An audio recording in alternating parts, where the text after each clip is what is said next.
आत्मा का स्वरूप कैसा है और क्या उसके गुण हैं, यह जानने के लिए आइए चलते हैं ईशावास्य उपनिषद के मंत्र 4 की ओर। नमस्कार, मैं हूं आरुषि। एब्स्ट्रैक्ट टॉक चैनल में आप सभी का स्वागत करती हूं।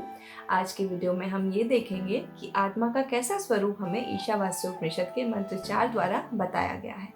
आइए चलते हैं मंत्र की ओर। अनेज देकम मनसो जवीयो नैन देवा आपनु वन पूर्वमर्शत तद्दावतो ज्ञानतेति तिष्ठ तस्मिन्नपो मातृश्वा दधाति।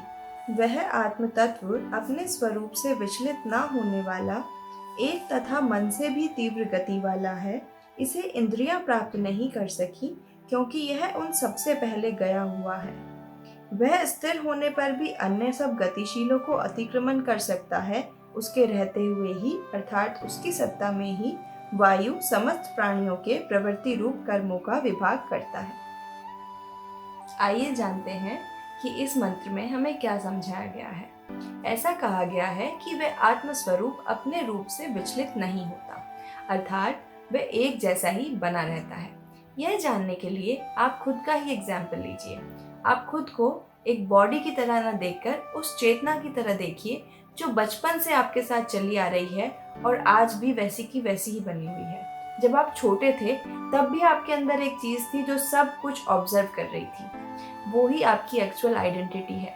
आज भी आपके अंदर वही चीज है जो कि सब कुछ ऑब्जर्व कर रही है।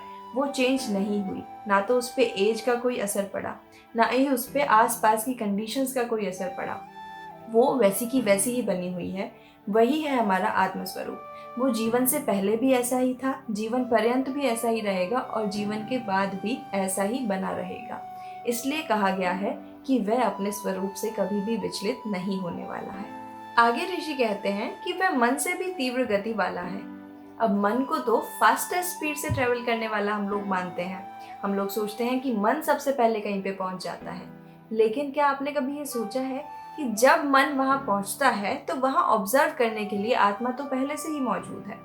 आत्मा तो सर्वव्यापी है, वह हर जगह है। इसलिए कहा गया है कि वो मन से भी तीव्र गति वाली है। नेक्स्ट लाइन में कहा गया है कि उसे इंद्रियां भी प्राप्त नहीं कर सकी। अब ऐसा क्यों कहा गया है? एक मृत शरीर का आप एग्जाम्पल लीजिए।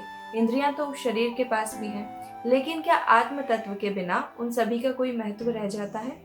नहीं। ऐसा कहा गया है कि सर्वप्रथम आत्मा आई और फिर सभी इंद्रियों को अपना अपना कर्म विभाजित किया। ऐसा मैंने एक दूसरे उपनिषद में भी पढ़ा है कि आत्म स्वरूप ही चाहे तो हमें आत्म स्वरूप का ज्ञान करा सकता है। इंद्रियां हमें कभी भी आत्मा के सच्चे स्वरूप का आभास नहीं करा सकती। अगली पंक्ति में ऐसा कहा गया है कि वह स्थिर होने पर भी अन्य सभी गतिशीलों को अतिक्रमण कर सकता है। ऐसा क्यों कहा गया है? वह स्थिर क्यों है? अब आप ये जानिए। मैंने आपको जैसा बताया कि हमारे अंदर का ऑब्जर्वर तो बचपन से लेकर आज तक वैसा ही है। हमारा शरीर चेंज होता गया, लेकिन वो ऑब्जर्वर वैसा ही है। तो यहाँ से तो हमें उसके स्थिर स्वरूप का आभास होता है कि वह कभी चेंज नहीं होता, लेकिन वह अन्य गतिशीलों को भी अतिक्रमण कर सकता है। फॉर एग्जाम्पल, वो इतना बड़ा है, इतना विशाल है और इतना सूक्ष्म है। वो छोटा है कि हमारे भीतर समाहित है और इतना बड़ा है कि वो सर्वव्यापी आकाश से भी बड़ा है। आप कहीं भी जाएंगे आसमान को तो अपने ऊपर पाएंगे। उसी तरह से आत्मा सर्वव्यापी है। आप चाहे कितनी भी फास्टेस्ट स्पीड से ट्रेवल कर लीजिए, जब ऊपर देखेंगे तो आकाश को ही पाएंगे। उसी तरह से आप चाहे कहीं भी पहुंच जाएं, वहां पे आत्मा को स्वयं से पहले उपलब्ध पाएंगे। अगली पंक्ति में ऐसा कहा गया है, उसके रहते हुए ही वायु समस्त प्राणियों के प्रवृत्ति रूप कर्मों का विभाग करता है। हमने जैसा इंद्रियों वाले एग्जाम्पल में देखा कि यदि सारी इंद्रियां भी उपस्थित हैं, तो आत्मा की अनुपस्थिति में उनका कोई मूल्य नहीं रह जाता। इसलिए ऐसा कहा गया है कि जब आत्म स्वरूप उपस्थित है, तभी वायु हमारे सभी प्राणियों के शरीर में कर्मों का विभाग करती है। तभी हमारी श्वास चल रही है, तभी हम जीवन जी पा रहे हैं। इससे हम एक अर्थ और समझ सकते हैं कि आत्म स्वरूप जो हमारे अंदर है वो ऑब्जर्वर है, वो हर चीज ऑब्जर्व कर रही है।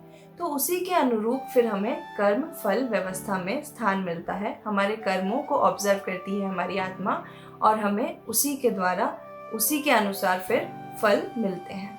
तो इस वीडियो में हमने आत्मा का स्वरूप जाना। नेक्स्ट लाइन में शंकराचार्य जी द्वारा लिखा गया है कि मंत्रों को आलस नहीं होता, इसलिए हम फिर से आत्मा का स्वरूप जानेंगे अगले मंत्र में। तो आज की वीडियो के लिए तो इतना ही। मिलते हैं नेक्स्ट वीडियो में। धन्यवाद।